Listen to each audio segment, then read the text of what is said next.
Hey, and welcome back to another Tech Byte Tuesday. This Tuesday, we want to focus on a little something different.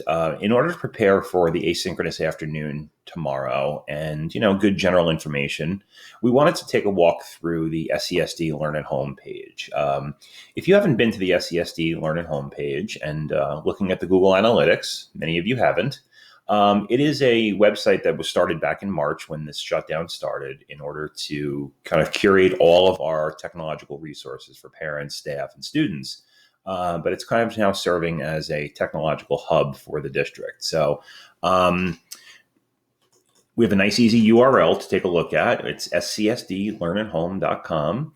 When you enter that into Google, it'll actually bring you right to this nice Google site that's been made. And you can see across the top, there's a tech blog that you can click on.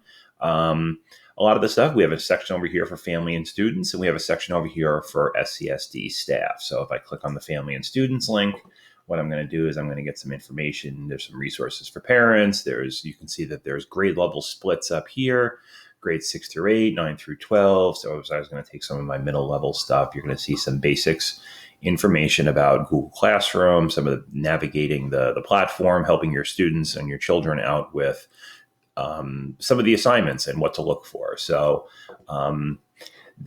it goes through by different grade levels. You can see there's pre-K 3, and that's aimed a little bit more towards Seesaw. Good general page for students and families to take a look at. But if I go over here to the staff page, this is where the magic happens. So you can see across the top, there is a whole bunch of clickable links at the top. There is a nice little easy thing where this will split you off into some Seesaw help and some Google Classroom help. Right here, you can see that all of our Tech Byte Tuesdays are actually being kept right at this link. So you can see if you've missed one, this is that link that it'll kind of send you to every week, just quick little hints. I'm going to come back home and just kind of walk through a little bit of everything that we have on here. So there is the back to school PD, those 4 days at the beginning of school that we really focused on. So if you want to go back and you maybe deleted the Google Classroom stuff that was put on there, if you want to take a look at it, what you can do is here are the Google Classroom join codes, and all of those hours and hours and hours of great resources that are content-based, best practices are all going to be located there. There are some, there's some Wakelet pages here about how to take a look at remote instruction, how to build community, online literacy instruction. There is definitely a lot here. Right here in the little white bar here, there's all the Seesaw information that a couple of our awesome Seesaw folks put together back in the beginning of the year. If you need help, there's a contact page here about who do you want to contact. If you're a 4 through 12 person, there's some contacts here. If you're a K3 person, there are some contacts here. Reach out. We really like to help. So if I go back to the home page, I'm going to kind of scroll around. I'm going to kind of bounce around here a little bit. You can see that, remember back in the spring, we did a bunch of these PD days.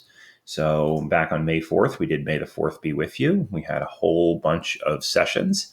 All those sessions were recorded. And not only that, but a lot of times, not only is the video there, but the actual resources are there too. So maybe back in March, you didn't necessarily know or want to know how to do certain things.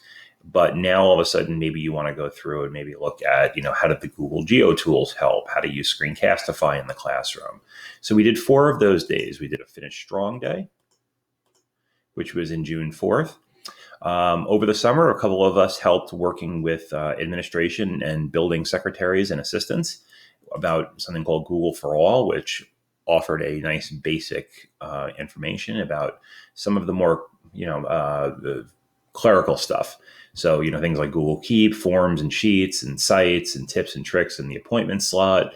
And then our resources for our TSS conference were located right here. So if you missed the TSS conference over the summer and you want to go back and take a look at it, some really, really, really great resources here. And you can see, again, not only that, but all of the materials are there as well.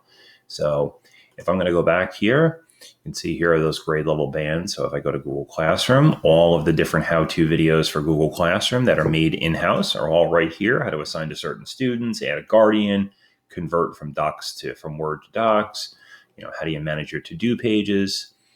And then over here, there are some additional resources. So if I click down here, you can see that there's a place for Screencastify. There's a place for Google Meet. There is, how to increase the security in a Google Meet. And again, if you see, most of these videos are all made in-house. So they are made by Schenectady for Schenectady people. There are some various resources here for digital citizenship, for some CRE stuff. We have, a social emotional wellness page that was made by some of our experts in the district. So the great part about this is that this is all being made by people in the district. There are some great ENL resources that were made, again, in-house. So if you're looking for making sure that you're reaching all students, take a look there. So if I go back to the Learn at Home page, and this is the last thing I'm going to work on. This is one of the biggest ones, and this is our district approved resources. So when you click on that, you get this nice, very clean screen up here. And this is where all of the approved resources that we are allowed to use live. Every week, the EdTech Resource Committee meets, and they go over all of the requests that you put in right here for an app that you want to use. Remember, months ago, New York State passed a new law called Ed Law 2D, which is a very, very strict student privacy law. And it basically forces companies to ensure and to sign contracts to ensure that the information from students and what they call PII, the personally identifiable information, is being kept safe and secure, and it's being, the students' rights and likenesses are being kept secure so that it can't get out. So every week, what we do is we look at some of the resources of things that we're going to be using. You can see it right here. There's a process that the committee all the way up to our DPO, our data privacy officer, goes through to approve these. If you have the link, if you want something to be okayed, you have to fill out this form. It goes in, and then what happens is it actually goes to a committee. And again, what we do is, so anything on this approved resources list, what you can do is you can actually click through and all of the things that are on here. So there's actually, if you haven't checked in a week or two, we added things like Lalilo, which is a phonics program. We offer things, some CAD programs, some music programs that are all on here. Whiteboard.fi. You can click on the not approved resources, and what you can do is every week, all of the things that get posted and are suggested to us to look at, if we don't approve, what we do is we list them here. So again, if they are on here and you cannot use them, and it has nothing to do with us being mean, it has to do with security and privacy and, not wanting student information to get out or to get sued big time. You can see the resources that are in progress, basically things that have kind of got into the system that we're waiting for either more information from. So all of these. So again, please make sure you're looking here.